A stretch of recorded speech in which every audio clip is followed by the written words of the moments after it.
As an offensive lineman, you're always working behind the scenes. You know how to, handle success humbly, because when you have that success, your name's not going to be printed in a newspaper article. Maybe, you get a shout out, the O-line as a unit would get a shout out from the running backs, quarterbacks, coaches, whatever, but we knew to never get too high after success, never get too low.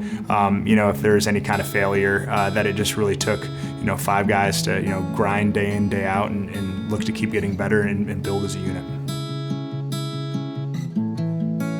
My name is Jared Veldheer. I grew up in Grand Rapids, Michigan, born and raised. Football, even professional football, I didn't really see that in my future much, like maybe college football, but I like basketball a lot more.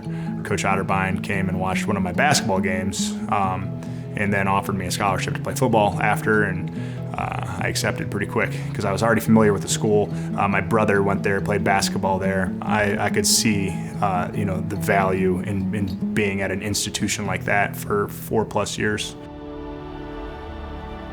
The NFL thought first popped in my head after my freshman year. I was able to put on some good size, strength, and speed. And a couple guys just started joking about it, like, hey, you're just as big as these guys that are, getting drafted or, in the combine and that are playing in the NFL. And it never seemed too stressful, and it just seemed kind of, a lighthearted, fun goal to go about. We finished our football season in November, and then immediately I signed with an agent, and that whole process started to go. Heard my name called with the 69th pick in the draft, which was the 3rd round. It was just kind of a whirlwind, just instant elation and then just craziness.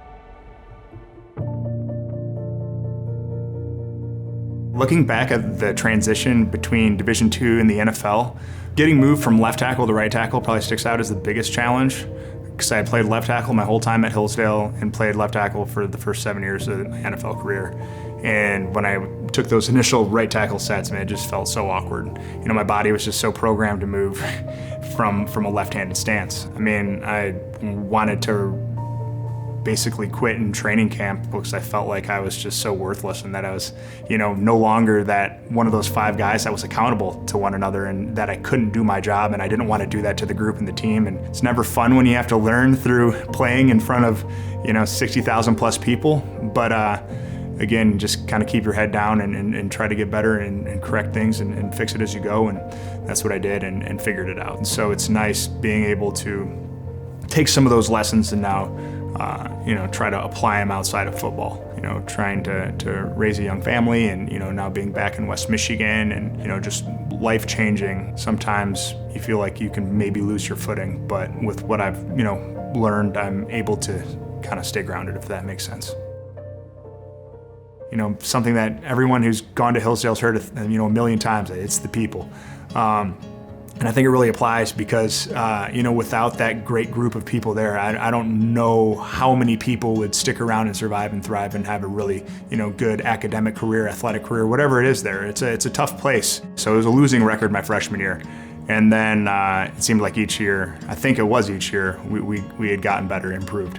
And then my senior year, we had made it to the Division II playoffs for the first time in school history, and Coach Otterbein was a great coach. I really tip my hat to him, being able to work with 18 to 22-year-old kids and turn them into men, and I think that was always his #1 goal. And when you're going through the same kind of challenges, the same difficulties, the same stages of life, and you're doing it together nonstop, you just forge some really special relationships, and was definitely able to do that at Hillsdale. Not trying to put words in your mouth, Coach Otter, but if you can mold those good men, those good human beings, that the wins would follow that, because that was the most important piece.